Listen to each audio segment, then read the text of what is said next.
Everybody, it's Jason Cruz here once again with another episode of The Legal Submission. And this time we take a look at a lawsuit that is trying to stop the UFC's attempt to hold a event at the White House this Sunday. And it's brought by two citizens that filed a lawsuit against the National Park Service.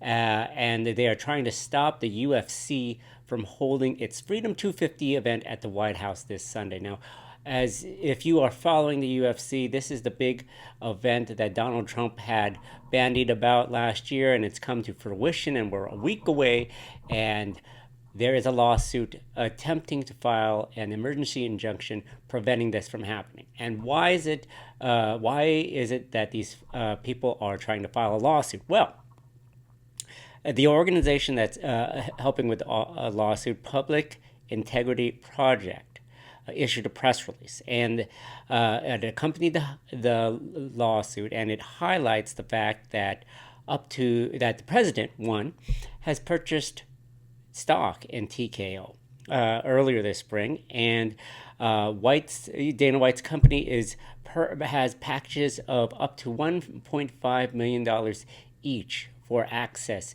to the actual event. Now, we know that there are going to be viewing parties at the Ellipse with big screens for people to watch, but the actual event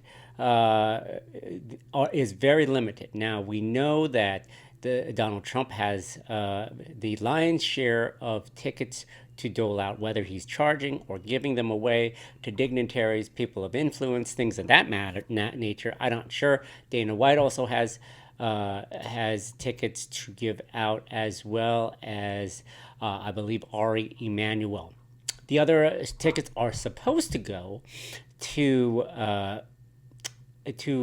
military, which I'm not sure if this has been confirmed, but the military have to pass a certain set of characteristics and standards. Basically, they have to look the part. Anyway, they also point out the fact that the actual event is being profited from by Paramount, because you have to subscribe to Paramount Plus to watch the event, which it airs on Sunday night. Moreover than that, there are three causes of action which it claims is unlawful and the administration had failed to carry out prior to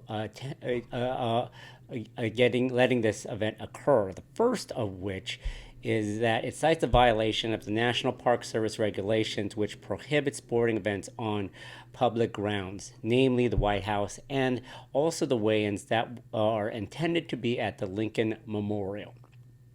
Now, in addition, it also points out that the claw, the big spectacle that will be overhanging the octagon, is a structure, and it's intended to provide some shelter and lights for the event. But the plaintiffs cite a federal code that says that no structure may be erected on federal parklands in the District of Columbia without the express congressional authorization. And then finally, they also cite the National Environmental Policy Act as it relates to the fact that the UFC is going to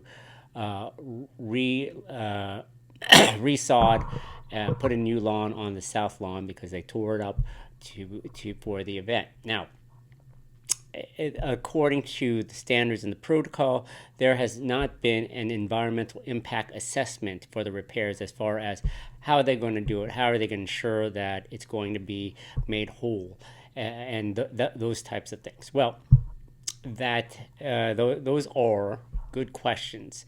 And the bigger question is, well, will a judge order an injunction to prevent the event from happening? Obviously, most people don't think that's going to occur. While this lawsuit does have viable legal arguments, none of that matters, apparently, to what will take place on Sunday. In order to obtain an injunction, you do have to show four things. One, that they will be irreparably harmed if the injunction is not issued. Possible. They must show that they are likely to win the case on its merits. Possible. The balance of hardships favors the plaintiffs. Not sure about that, and it is in the public's interest. Well, we could argue that it is not in the public's interest because of the money that will be taking place, and private companies will profit off of public land that they are utilizing. Now, obviously, the courts will have to hear this week if they are going to stop this event from happening. I don't think it's going to happen, simply for the fact that, one, even if they had a court order, the UFC would and Donald Trump would still go ahead and do it. Two, I'm not sure the irreparable harm component would be satisfied at this point. The definition of irreparable harm is imminent, certain, and cannot be adequately remedied by monetary damages. Now, of course, you can argue that the UFC TKO can pay for any damages that they might have to the public ground. So it's hard to say that they cannot stop this short of a non-monetary issue. So there you go. I'll be back later this week to kind of figure out what happened to it. Jason Cruz, The Legal Submission.